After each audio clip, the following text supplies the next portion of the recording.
Hello, my name's Sharon and I'm a staff nurse in orthopaedics in Ysbyty Gwynedd. Thank you for coming and joining our joint school today. Croeso I chi yma heddiw yma, Sharon di'n enw fi a dwi'n nyrs yn orthopedic yn Ysbyty Gwynedd. Croeso i'r ysgol gymalau. You've received this video to help give you an insight into your forthcoming knee replacement surgery. So the aims of this session, as I said, is to provide information about your knee replacement surgery. It'll give you an insight into the patient journey from the day that you come in until the day that you go home, and more importantly, before you come in as well, so that you can prepare yourself and your home ready for discharge. We do have a recovery programme on the ward, which means that we will be aiming to get you up within the first few hours after surgery, and we will be aiming to get you home within 1 to 3 days. So what is a knee replacement? Well, it'll replace the damaged parts of the knee joint with artificial parts. Damage is usually due to osteoarthritis, wear and tear, or injury causing the pain. So here we have two pictures. The picture on the left is a very arthritic knee joint. You can see where all the padding should be complete without any holes in it. Well, it started to erode away and eventually it's exposing all the bone. And then the x-ray on the right shows that there's a loss of joint space in the middle. The space between the two bits of bone should be much wider and much clearer, but it's all very cloudy and arthritic. And these are x-rays of total knee replacements. So the aim of your joint replacement is to improve your pain, improve your function and mobility, and improve any deformities you may have. We do have a non-smoking policy in the hospital and in the grounds. So if you are a smoker, then we please ask if you try and stop smoking 6 to 8 weeks before theatre, and also for 6 to 8 weeks after going home if possible as well. It will help your wound to recover and heal quicker, and it'll make you feel better as well, and your recovery will be much easier. If you are using patches or other types of nicotine replacement therapy, then you need to tell the nurse when you come into hospital, please, so that we can carry on prescribing them for you if you need them. We don't allow e-cigarettes, they're not licensed for use. So a pre-operative appointment will be given to you closer to the time of surgery. This is to assess your general fitness for surgery and also to give you some advice from the pharmacist, physiotherapist and occupational therapist, and you may also be seen by the anaesthetist. What to bring to the hospital? We ask that you bring a wash bag with toiletries, toothbrush, toothpaste and towel, day clothes such as trousers or skirts with elasticated waists, shorts, jogging bottoms or loungewear, loose-fitting socks and underwear, night clothes such as nighties or pyjamas that again are loose and comfortable, and then comfortable and sturdy footwear as well. No flip-flops, no open-backed sandals. If you're using hearing aids, glasses or dentures, please remember to bring them in with you. Also, if you have a splint or a brace or any device that you would normally wear, then you need to bring it in with you as well. Music device or iPad with headphones, just to keep you entertained. So arriving on the ward, we'll usually bring you in on the same day of surgery, so this would be early morning. We will give you a pre-op phone call the night before, just to give you instructions with your medication and to instruct you when to stop eating and drinking. So there'll be a nurse allocated to check all your paperwork, give you an identity bracelet, do some routine blood tests and discuss your discharge planning as well. There are a few things that need looking at and signing. There is a National Joint Register, which is an electronic database, and it takes an account of the lot number of the implants that they use, so that if there is a problem in the future, then they know exactly who to contact, and they use it as an audit tool as well. And you will also be seen by the surgical team, and they will put a mark on your leg to make sure they do the correct knee, and the anaesthetist will also see you. So we advise you not to have anything to eat after midnight the night before surgery, and then you can drink clear fluids and squash after midnight up until 6:30 in the morning. So if you are awake in the night, have a drink, keep yourself hydrated. After 6:30 a.m, don't have anything to drink, and then once you're on the ward, we will be able to give you sips of water only. So we'll help you get changed into a theatre gown, and we will go through a pre-op checklist with you. Some of the doctors will give you a pre-med tablet just to help with pain control. If this is the case, then we will take you to theatre on a trolley or your own bed.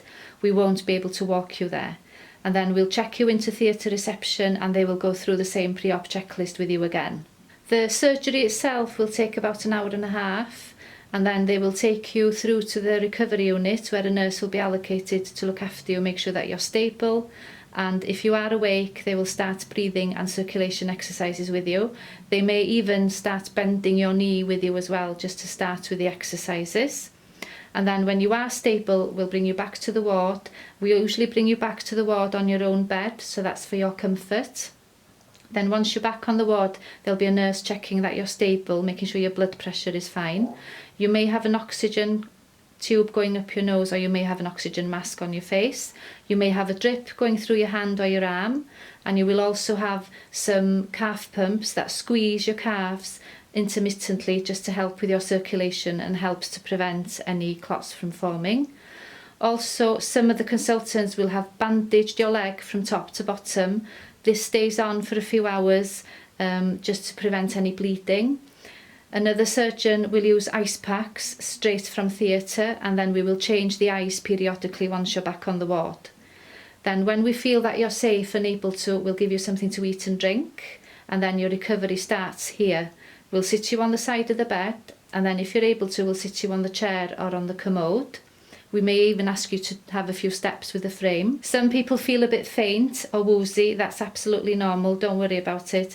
And then we'll put you back to bed when you're ready to get back to bed yourself. Hopefully you'll have a good night's sleep. The nurse may wake you a couple of times just to check your blood pressure. And then in the morning we'll get you up for breakfast. We'll help you have a wash and we'll get you dressed into your day clothes. You'll have some routine blood tests done again, and we'll take you down for an x-ray of your new knee as well. And then the physiotherapist and the occupational therapist will come and see you, and we will be planning your discharge from there. We will be giving you instructions on Clexane injections into your abdomen as well. This helps to prevent clots from forming as well, and hopefully you'll be able to do it yourself when you get home. Pain relief. There will be some pain, and our aim is to help you manage it so that you can do your exercises, walk about the ward, get dressed comfortably and have a good night's sleep, and then go home as soon as you're ready. If you're one of the lucky ones that's able to go home on the same day as surgery, then we will make sure that you've got plenty of painkillers on board before you go. So if your pain isn't controlled, you're not going to progress, and your discharge will be delayed as well. So please tell the nurses if you feel you need more. So the nurse will ask you on a score of 0 to 10, where is your pain at rest? 0 is no pain at all. And then up the ladder we get to 10, and that's severe pain, and we don't want to reach that. So please communicate with the nurses on the ward. Please tell them if you do feel that you're in pain. So we'll give you regular paracetamol, regular anti-inflammatories like ibuprofen if you're able to tolerate them, and regular long-tech morphine based, usually for 2 to 3 days, but we may give you longer after you've gone home as well. They last for 12 hours in your bloodstream. There is a quick-acting short-tech that we can give you as well, but you need to ask for it, and it does take up to 30 minutes to kick in. Please ask for them if you're preparing to do any physical exercise. Antibiotics are given to prevent infection, anti-sickness drugs just to help with the nausea. A medication called omeprazole will be given if you're taking the non-steroidals. This protects your stomach lining. Laxatives we'll give to you as well to prevent constipation. If you are on the morphines for longer than 2 to 3 days, then they can make you constipated. So please take the laxatives, and then also the Clexane injections into your abdomen as well. So wound following a total knee replacement, your wound will be approximately 6 inches long, and it's normally closed with clips or absorbable sutures. These need to stay in for 14 days in total. You need to keep the wound dry and clean and covered. So make an appointment to see your practitioners in 14 days, please, either just to remove the clips or to check that the sutures have dissolved. If there is a problem in between, or if you've had instructions to have the wound checked prior, please make another appointment with your practitioners. So plan your discharge support before you come in. Have you arranged your own transport? Consider if you need help to prepare meals, shopping, laying a fire or with the laundry, and try and make a plan and stick to it. So like any major operation, there are complications that can occur. So your surgeon would have discussed with you about the risks of specific complications, and the following are some of the general complications which can occur in the first few weeks. So the first one is wound infection. So after you've gone home, if you notice any pus, any bad smells, any pain that's different type of pain to the one you had when you left hospital, or any redness around the dressing site itself, then you do need to alert the hospital staff. We'll give you the telephone number to contact on the day that you leave home. The other complication is a deep vein thrombosis, and this is a clot in your lower leg. So after you've gone home, if you notice any swelling or pain or discomfort in your lower leg at all, then you do need to let the GP know, and then the GP will make a phone referral to the thrombosis clinic in Ysbyty Gwynedd, and they will arrange to see you there. There will be normal swelling in your leg anyway, so please don't be alarmed with that. To try and reduce the swelling, it is important that you carry on moving, carry on doing your exercises, but also give your body time to rest in the afternoon. Have an hour on the bed with your leg elevated. It will help to reduce the swelling, and it'll help your body to get back to normal as well. The other risk is a pulmonary embolism, which is a clot on the lung. So any sudden onset of severe breathlessness, any sudden onset of chest pain or discomfort, then you need to alert somebody quickly. If you're on your own, then try and get somebody's attention. If you have somebody with them, ask them to ring 999 because it can be life-threatening and you do need to be seen quickly. And finally, prepare your home before you come into hospital. Practice your exercises and arrange any support you may need after discharge. So hope to see you very soon. Good luck and thank you for listening. Gobeithio gweld chi'n buan, pob lwc a diolch i chi am wrando.